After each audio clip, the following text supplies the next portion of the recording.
The chart longevity speaks for itself, the numbers are in, and the record has been broken. We find The Weeknd punching above his weight class as always on another episode of News It or Lose It. Welcome back to Beyond ARTV. My name is John. If you enjoy this video, then please hit the like button, do all that good stuff, share it out with a friend, subscribe to the channel maybe. But today we gotta talk about The Weeknd because, of course, 87 weeks on the Hot 100, that's an accomplishment. It was held by radioactive Imagine Dragons for about 9 years, but now we turn it over to the new title champion, Blinding Lights by The Weeknd. Record after record has been set during the After Hours era. Despite the Grammy snubs, we learned that, of course, award shows mean nothing. There's been so many evolutions to this song throughout its iconic performances that I'm sure will be remembered for decades to come, and just the song itself taking on melodies of the 80s with a bit of synth pop, just a touch of R&B, for the perfect pop smash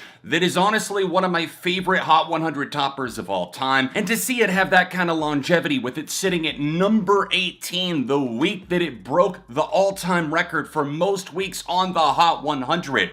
That is absolute insanity. 88 weeks still going strong. This could possibly do 100 plus weeks on the Hot 100, and that is unheard of, especially in the United States. If you flip over to the United Kingdom or places that do their charts a bit differently, then I would say, yeah, you can find Mr. Brightside by The Killers still charting over on the UK singles chart, but that's calculated differently, and honestly, I do feel that the rules maybe need to be shifted a bit. How it works in the United States is if a song has been charting for at least 20 weeks, it has to chart 50 or higher to actually stay on the chart. So for example, Blinding Lights, if it went down to 51, it would drop off entirely since it's been running for more than 20. But it hasn't done that the entire time, and most of those weeks have been calculated in the top 10 and the top 5. This absolute smash, Blinding Lights, didn't meet this kind of success because it dominated at number 1, and it had fans just buying up all these alternate remixes and everything else just to boost it up the charts. This was a natural hit because, of course, The Weeknd has his built-in fan base, but this song was larger than life. It's something that I rarely see anyone saying anything negative about, and that's so incredibly rare. He's one of those artists that just has that aura about him. He has darker tunes, he has brighter ones, and then there's brightness and darkness within the same track. And here, while this one feels like it's a shimmering pop-bop, there's also darkness behind the Vegas tinted glasses. Looking back on the entire history of the Billboard Hot 100, which has been around for quite some time, you would be hard-pressed to find a song like Blinding Lights that has this kind of staying power, not just in the, oh, somebody in the general public can name it and hum some of the lyrics back to you. This is a song that is still floating up there because of streaming, because of radio, because of sales, and because of the longevity of the album itself, After Hours. And now, if we look at the history books themselves, we see The Weeknd for not only the most total weeks for a song on the Hot 100 with 88 and counting,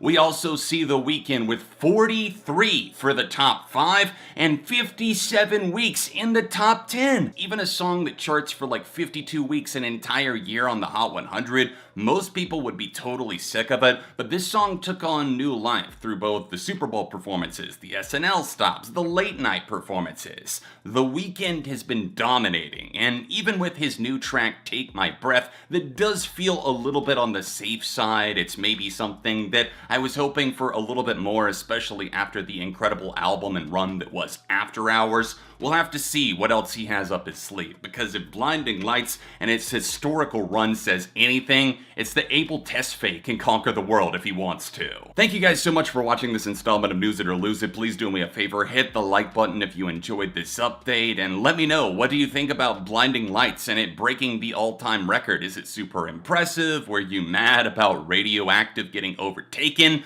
I will say that Sail by AWOLNATION remains super impressive to me for charting 79 weeks and only peaking at number 17. That is the definition of longevity, but obviously this is insanely impressive too. If you want to see me review After Hours by The Weeknd, then there's a card on screen now. You can see me talk more about music news right over here. All of my socials can be found in the description down below, and if you want to support the channel on Patreon, that is the top link. Other than that, I'm out for today. I'll be back soon with more, and make sure you subscribe to Beyond ARTV.